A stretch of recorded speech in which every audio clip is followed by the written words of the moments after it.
Gentlelady is recognized for 5 minutes. Thank you very much, Mr. Chairman. I rise to strike the requisite number of words and rise in strong opposition to H.R. 2485, the Interior Appropriations Bill. As a member of the Appropriations Committee, I want to thank Ranking Member Moran and our full committee Ranking Member Congressman Dix for leading the fight every step of the way against this Republican assault on the environment.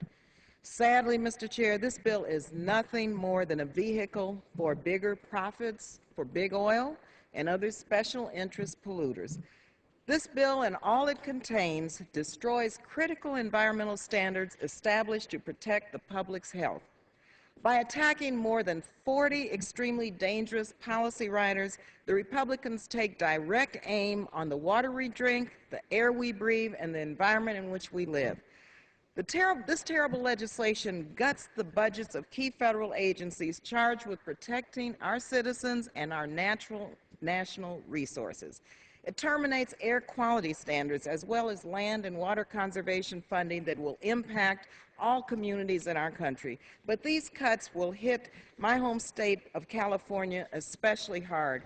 Mr. Chair, I'm proud to serve as a representative of California's 9th Congressional District, which has long been at the forefront of the environmental movement, including working on critical issues of climate change, as well as fighting for renewable energy, green jobs, and environmental justice.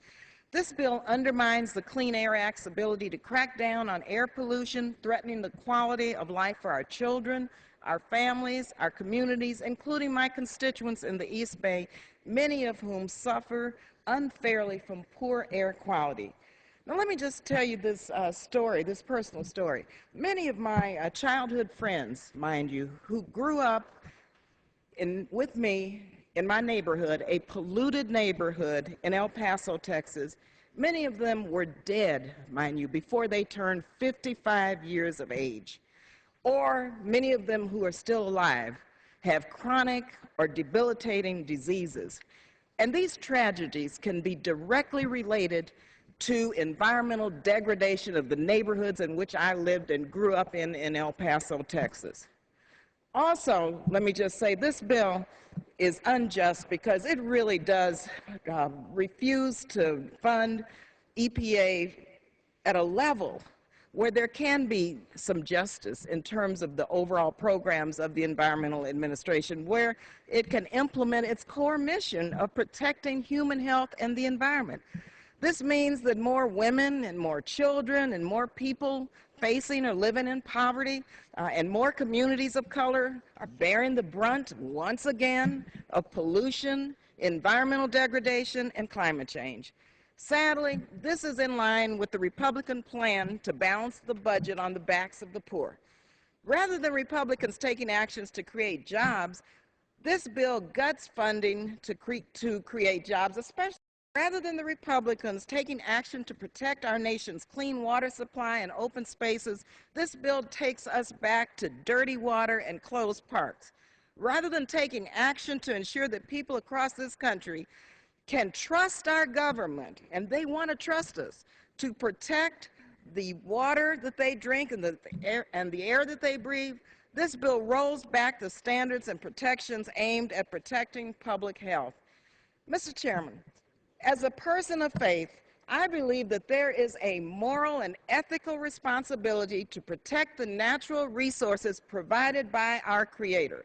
This measure before us prohibits us from acting on that very, very serious and important responsibility.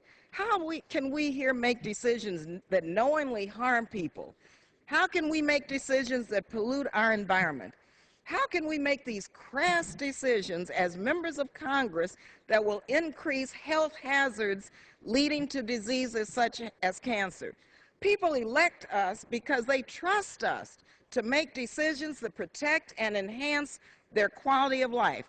They want us to preserve our beautiful planet. Future generations are counting on us. This bill really does let them down. We need to defeat this horribly destructive bill and move quickly to matters that American people expect us to address, like to create jobs, to raise our debt ceiling, and to protect the public health. Thank you, and I yield the balance of my time. Gentlelady yields back. Who seeks recognition? For what purpose does the gentlelady from Illinois rise? To strike the last word.